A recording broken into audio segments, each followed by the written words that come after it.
Halo, assalamualaikum warahmatullahi wabarakatuh. Berjumpa kembali dengan Bu Niken ya. Untuk siswa kelas 9, kali ini kita akan membahas bab baru yang judulnya transformasi geometri. Nah, di video kali ini ya Ibu akan menjelaskan langsung dari buku. Jadi silahkan dipersiapkan buku paketnya. Nah, nanti Ibu akan coret-coret sedikit sambil menjelaskan kepada kalian. Nah, tapi kalian jangan ikutan coret-coret ya. Kenapa? Karena Ibu coret-coretnya pakai plastik mika, jadi bukunya itu tetap bersih. Nah,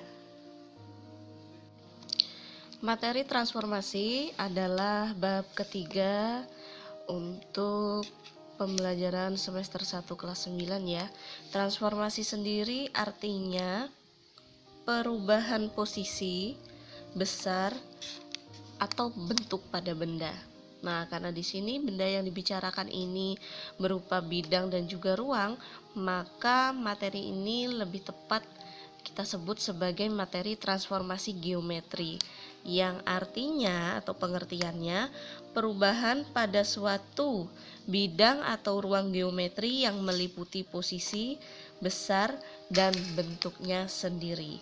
Nah, di halaman paling awal sudah dibuka dengan komik ilustrasi contoh-contoh transformasi. Nah, yang dibicarakan ini mulai dari memindahkan objek ke arah yang berbeda, kemudian bercermin. Ya, betul sekali, memindahkan benda dan bercermin itu 2 dari 4 transformasi geometri yang kita bicarakan saat ini. Nah, lebih tepatnya apa saja? Lebih tepatnya refleksi atau pencerminan, kemudian lagi ada translasi atau pergeseran, kemudian ada rotasi yang artinya perputaran, dan yang nomor 4 adalah dilatasi atau memperbesar atau memperkecil bentuk benda.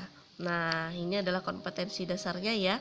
Kalian nanti akan diajarkan tentang pengertian transformasi geometri itu, yang terdiri dari 4 itu apa saja, lalu menyelesaikan masalah kontekstual. Menyelesaikan masalah kontekstual itu berarti tidak hanya membaca soal cerita lalu dikerjakan dapat nilainya, tidak ya, tapi bisa mempraktekkan. Mempraktekkan itu maksudnya bagaimana? Kalian bisa menggambar bayangan benda hasil refleksi, kemudian mengenali garis simetri atau sumbu simetri kita menyebutnya, lalu menggambarkan bayangan benda hasil transformasi. Maksudnya kalau soal itu menginginkan benda itu dicerminkan, maka kalian bisa menggambar bayangan hasil refleksinya. Kalau minta digeser, berarti bayangan hasil translasinya kalian bisa menggambarkan.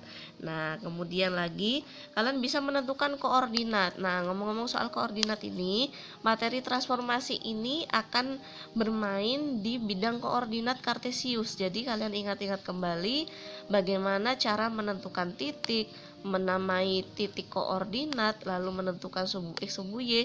Itu kalian kalau lupa, nah ini silahkan diutak-atik atau lihat materi ibu yang sebelumnya. Nah, berikutnya ya, menentukan pasangan bilangan translasi. Nah, menentukan pasangan bilangan translasi. Translasi itu artinya pergeseran ya.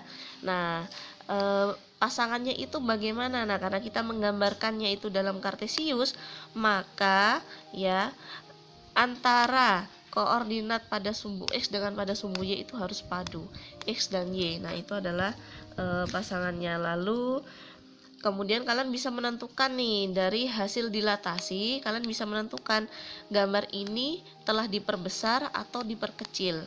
Kalau misalkan diperbesar itu berapa kalinya, kalau diperkecil berarti seperberapa kalinya. Nah, faktor skala itu namanya ya. Nah, faktor skala yang kita bicarakan di sini hampir sama dengan skala yang dibicarakan di mata pelajaran IPS. Ya, faktor skala pada IPS biasanya dipakai pada peta ya.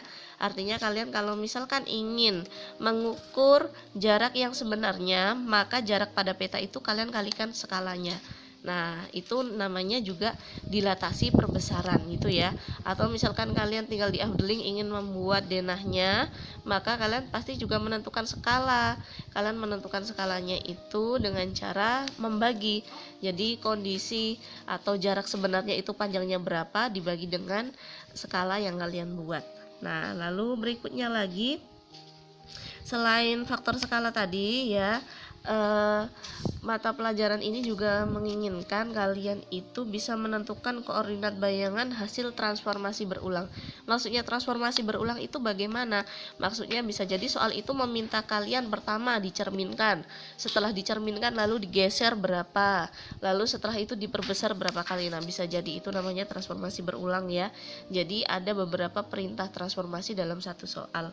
Nah, lalu yang terakhir diharapkan dengan mempelajari transformasi ini kalian bisa menerapkannya pada masalah kehidupan sehari-hari, entah itu di bidang seni atau di alam sekitar kita gitu ya. Nah, langsung kita mulai. Ini adalah peta konsep materi kita. Nah, yang akan kita pelajari transformasi yang pertama itu adalah refleksi dulu. Nah, di sini sudah ada contoh gambarnya. Refleksi itu berarti pencerminan, sama seperti kita bercermin ya. Apa bendanya dan juga bayangannya itu pasti sama persis, hanya bedanya ya kalau kalian bercermin itu telinga kanan kalian itu di bayangannya itu di sebelah kiri. Nah, itu pencerminan. Kalau dilatasi itu memperbesar memperkecil. Translasi berarti menggeser, rotasi berarti perputaran gitu. Nah, yang kita bahas pertama dulu ya. Pertama adalah pencerminan atau refleksi. Pengertian pencerminan atau refleksi ya, memindahkan setiap titik pada suatu bidang atau bangun dengan menggunakan sifat benda dan bayangan pada cermin datar. Nah, cermin datar diingat-ingat ya. Kalau cermin datar itu berarti benda dan bayangan itu sama persis bentuknya, ukurannya. Hanya saja perbedaannya itu ada pada kondisi kanan dan kiri benda gitu ya. Nah, itu namanya pencerminan. Contohnya sendiri seperti pada halaman 137 ini ya, ini adalah contoh pencerminan. Kalau matematika mencerminkan itu berarti tidak ada perubahan bentuk benda, itu satu. Lalu yang keduanya tidak ada perubahan ukuran ya. Nah, itu. Kemudian gambarnya itu harus menyesuaikan dengan kondisi cerminnya dan jaraknya itu harus sama. Maksudnya bagaimana? Contohnya sekarang misalkan titik Q ya, titik Q. Nah, titik Q ini bendanya ada di sebelah kiri ya. Titik Q ini dengan cermin alfa itu jaraknya 2 satuan. Maka bayangannya juga harus 2 satuan.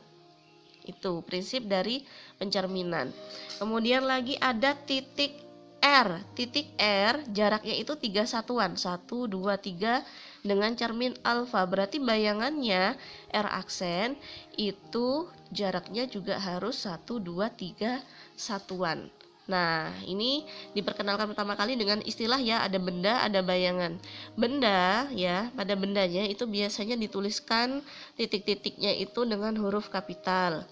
Bayangannya, nah sama cuma dikasih aksen. Nah, jadi P bayangannya berarti P aksen, Q bayangannya berarti Q aksen. Atau boleh juga misalkan bendanya itu adalah S, maka bayangannya itu adalah S2.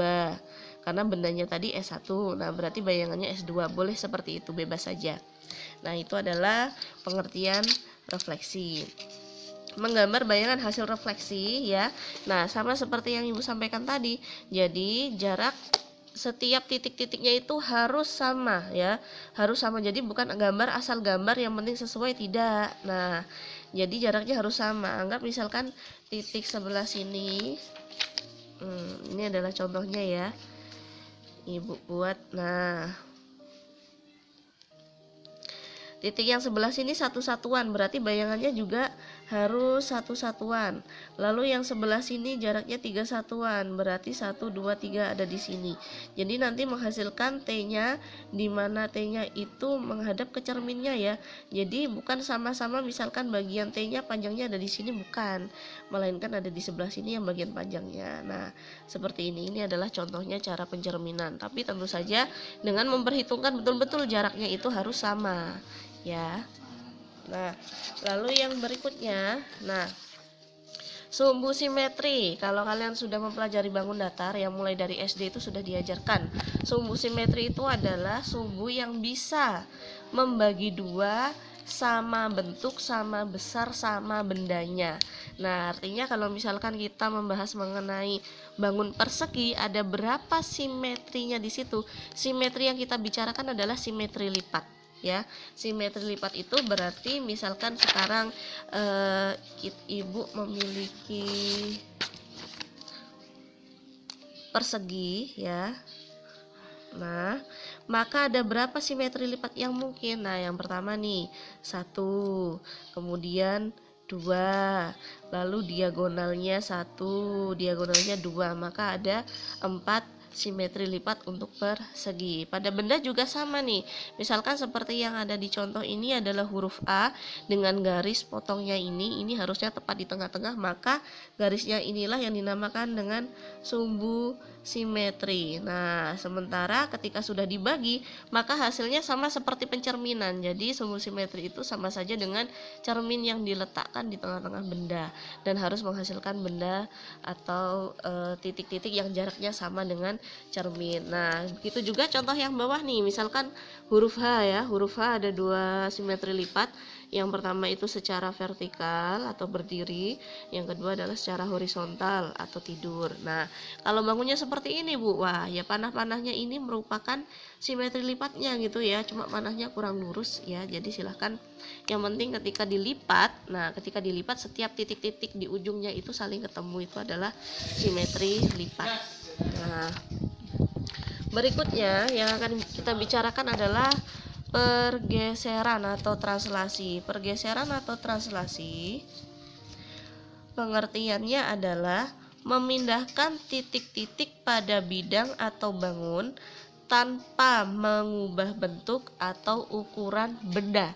Nah, sudah diberi catatan di sini ya, ukuran tidak berubah, bentuk tidak berubah. Hanya posisi atau lokasi dia sekarang itu jadi berbeda. Nah, contohnya itu ketika kalian menggeser meja, kemudian menggotong kursi atau memindahkan TV.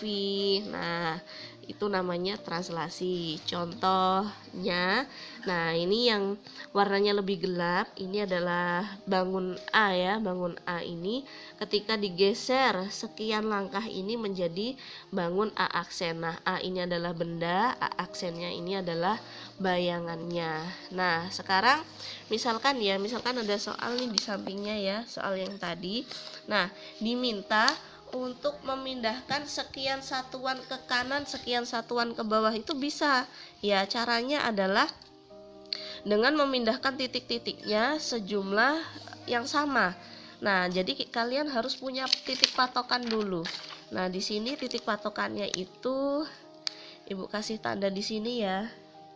Ini adalah titik A, ini B, kemudian nah ini dulu contohnya ya, A nya supaya menjadi kesini itu digeser berapa satuan? Ternyata digeser 1, 2, 3, 4, 5, 6 setengah satuan ke kanan, 1, 2, 3, 4, 5 satuan ke bawah, 6 setengah satuan ke kanan, 5 ke bawah. Berarti kalau A geser 6 setengah satuan ke kanan, 5 satuan ke bawah, maka B juga sama, dia gesernya itu harus 6 setengah ke kanan, 5 ke bawah. Kemudian misalkan titik yang ini Ibu kasih nama titik C, maka juga sama gesernya, 6 setengah ke kanan, 5 satuan ke bawah. Jadi sama. Nah, gesernya itu bukan hanya geser satu satuan benda ini digeser 6 setengah ke kanan, 5 ke bawah, bukan, tapi dipindahkan satu persatu. Dipindahkan satu persatu titik yang membentuk bidang itu supaya apa? Supaya ketika nanti bayangannya itu jadi, maka kita tinggal menghubungkan titik-titik hasil perpindahan tadi. Pasti tidak akan mengubah ukuran, juga tidak akan mengubah besar kecilnya benda, ukurannya tetap, bentuknya juga tetap. Nah, itu tadi bagian yang translasi. Berikutnya kita buka lagi rotasi, halaman berapa ya rotasi? Nah, ini halaman 162, perputaran atau rotasi. Nah, rotasi sendiri kalau untuk materi transformasi itu berarti mengubah kedudukan atau posisi pada bidang atau bangun dengan cara diputar ya. Ini intinya dengan cara diputar lewat suatu pusat dan sudut tertentu. Nah, gampang sekali contohnya ya, gampang sekali contohnya. Jadi misalkan saja nih kalian sedang latihan pramuka baris berbaris, kemudian ketika menghadap depan ada aba-aba, balik kanan gerak. Nah, berarti kan kalian balik kanan menghadap ke arah yang berlawanan, muternya searah jarum jam kan gitu kan. Nah, itu namanya rotasi 180 derajat. Rotasi 180 derajat itu berarti kita menghadap ke arah yang sebaliknya. Kalau sebelumnya itu hadap depan, berarti kalau sudah 180 derajatnya artinya kalian menghadap ke belakang. Nah, makanya kenapa ada istilah kamu sudah berubah 180 derajat. Berarti itu sudah berubah menjadi kebalikannya. Mungkin sebelumnya itu orangnya itu penyayang, penyabar, menjadi suka marah-marah, kemudian ngajak berantem terus. Nah, itu biasanya ada istilah berubah 180 derajat, artinya di situ. Untuk materi rotasi sendiri ya, arah pergerakan perputaran itu diperhitungkan. Jadi kalau mau berputar searah jarum jam dengan berlawanan arah jarum jam itu bisa jadi artinya lain. Nah, pusing kan? Iya, pusing. Tapi jangan pusing dulu, kita masih pemanasan ini ya. Itu tadi mengenai rotasi. Sekarang bagian dilatasi. Nah, dilatasi itu ada di halaman 172. Dilatasi. Dilatasi artinya memperbesar atau memperkecil ukuran bidang atau bangun dengan skala tertentu sebagai faktor pengalinya. Nah, jadi harus dikalikan dengan faktor skala supaya apa? Supaya ya kalau pada dilatasi ini ya, nah posisinya itu tidak berubah, bentuknya tidak berubah, hanya ukuran yang berubah. Bisa jadi seperti pada gambar di halaman 173 ini ya. Nah, segitiga ABC yang warnanya gelap ini adalah bendanya. Kalau misalkan dia diperkecil, maka bayangannya adalah yang merah nih. Yang merah ini disebut A2B2C2. Ini adalah bayangan pertama ketika dia diperkecil. Kalau jadinya yang warna hijau, nah maka diperbesar sebanyak berapa kalinya. Di sini bayangannya ditulis dengan A3B3C3 gitu. Nah, ini adalah preview atau pengantar untuk materi transformasi ya. Nah, mudah-mudahan bisa bermanfaat untuk membantu tugas kalian di minggu pertama minggu kedua bulan November. Demikian yang bisa Ibu sampaikan untuk materi hari ini. Untuk materi yang berikutnya silakan ditunggu ya. Materi berikutnya adalah tentang bagaimana kita menggambarkan bayangan hasil refleksi, kemudian menggambarkan bayangan ketika dia sudah ditranslasi atau bahkan ketika sudah diperbesar. Lalu juga belajar menentukan koordinat bayangan hasil rotasi. Itu juga akan kita pelajari di materi kita yang berikutnya. Terima kasih. Tetap jaga kesehatan anak-anakku sekalian.